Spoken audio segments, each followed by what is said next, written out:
السلام علیکم، کیسے ہیں آپ سب؟ امید کرتی ہوں آپ سب خیریت سے ہوں گے۔ میں رمضان کی مناسبت سے چھوٹی-چھوٹی سی اسٹوریز لے کر آئی ہوں آپ کے لیے، اور جو پہلی کہانی ہے اس کا نام المؤمن ہے۔ صبرین احسان کی اسٹوری ہے۔ چلیے آئے اس کو شروع کرتے ہیں۔ وہ اپنے کمرے میں نیند کے مزے لوٹ رہی تھی جب اس کے کانوں میں فجر کی اذان گونجی اور وہ نیند سے بیدار ہوئی، لیکن بیڈ سے اٹھی نہیں۔ کچھ دیر تک تو وہ یوں ہی آنکھیں موندے مؤذن کی مسرور کر دینے والی آواز کو محسوس کرتی رہی۔ پھر بیڈ کی کراؤن سے ٹیک لگا کر بیٹھ گئی اور سائڈ ٹیبل پہ رکھا موبائل اٹھایا اور ٹائم دیکھ کر جلدی سے باہر آئی۔ لاؤنج میں اس وقت کوئی بھی موجود نہیں تھا۔ وہ جلدی سے تقریباً بھاگتی ہوئی کچن کی طرف بڑھی جہاں متیہ بیگم سحری کے برتن سمیٹ رہی تھیں۔ ماما، یہ کیا؟ آپ نے مجھے اٹھایا کیوں نہیں؟ مجھے بھی روزہ رکھنا تھا، وہ حیرت اور غصے کے ملے جلے تاثرات کے چہرے پہ لیے بولی۔ گئی تھی تمہیں اٹھانے مگر تم اٹھی نہیں، بہت گہری نیند میں تھی۔ متیہ بیگم نے ایک نظر اس پہ ڈالی اور بہت صفائی سے جھوٹ بول گئی۔ ایسا کیسے ہو سکتا ہے؟ مجھے پتا ہے آپ نے مجھے اٹھایا ہی نہیں۔ پچھلے رمضان بھی آپ نے ایسا ہی کیا تھا، کوئی روزہ نہیں رکھنے دیا، اور اس بار بھی۔ وہ تب کر پھر غصے سے بولی، ہاں اس بار بھی۔ حالت دیکھی ہے اپنی، پہلے ہی اتنی کمزور ہو، اوپر سے روزے رکھو گی تو ختم ہو جاؤ گی۔ متیہ بیگم اس کی بات کاٹ کر اب اس کی طرف آنکھیں دکھا کر غصے سے بولی، دیکھیں ماما، میں وعدہ کرتی ہوں آپ سے کہ میں روزے کی وجہ سے کبھی بھی نہیں مروں گی، بلکہ روزے سے کوئی نہیں مرتا، اس کا کوئی نقصان نہیں ہے، پلیز آپ سمجھنے کی کوشش تو کریں۔ وہ ایک گہری سانس بھر کر کچھ سمجھانے کے سے انداز میں بولی، اچھا تو اب تم مجھے سمجھاؤ گی کہ کیا صحیح ہے اور کیا غلط؟ یہ مت بھولو کہ میں تمہاری ماں ہوں، نہ کہ تم میری۔ وہ پھر سے اپنے سابقہ لہجے میں بولیں۔ اشال تو جڑ سے اپنے بال نوچنے لگی، اسے سمجھ میں نہیں آ رہی تھی کہ وہ اپنی بات کیسے سمجھائے۔ ہاں میں سمجھاؤں گی، ضرور سمجھاؤں گی، جہاں بڑے غلطی پہ ہوں وہاں چھوٹوں کو سمجھانا پڑتا ہے، اور یہ میرا فرض ہے کہ میں غلطی سے پہ آپ کو سمجھاؤں، وہ دانت بھینچتے ہوئے بولی۔ بس بہت سن لی تمہاری بک بک، اب جاؤ کپڑے چینج کر کے نماز پڑھو، وقت نکل رہا ہے، اور ہاں اب سونا مت، یونیورسٹی بھی جانا ہے۔ وہ اس کی باتیں نظر انداز کرتی اسے تنبیہ کرنے لگی۔ وہ جو ٹی شرٹ اور ٹراؤزر میں ملبوس تھی، پیر پٹکتی اب کمرے میں گئی اور جلدی سے شلوار قمیض پہن کر وضو کرنے لگی۔ وضو کرنے سے اس کے غصے میں کسی حد تک کمی آئی تھی۔ نماز پڑھنے کے بعد وہ قرآن کی تلاوت کرنے لگی، اور ہمیشہ کی طرح آج بھی وہ قرآن پڑھنے میں اس قدر گم ہو گئی تھی کہ اسے وقت کا اندازہ بھی نہ ہو سکا۔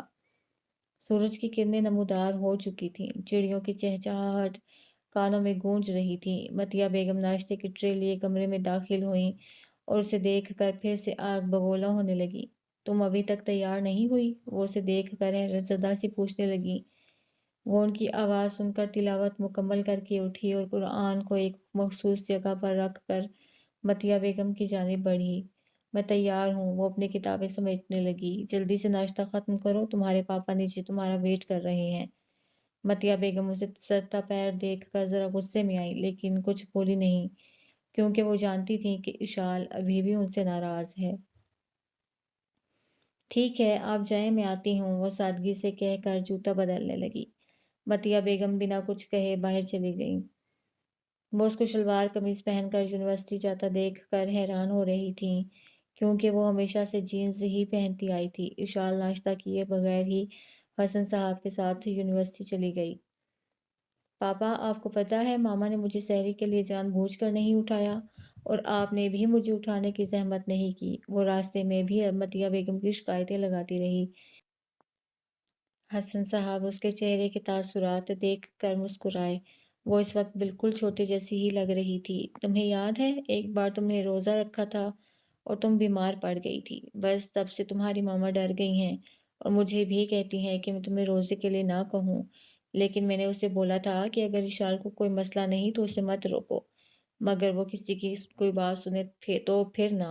وہ گاڑی ڈرائیو کرتے ہوئے تمہید باندھتے ہوئے بولے، لیکن پاپا تب میں چھوٹی تھی، اب میں بڑی ہو گئی ہوں، اپنا اچھا برا جانتی ہوں، اس لیے میں نے آج سحری کے بغیر ہی روزے کی نیت کر لی ہے۔ وہ پھر سے اپنے سابقہ لہجے میں بولی۔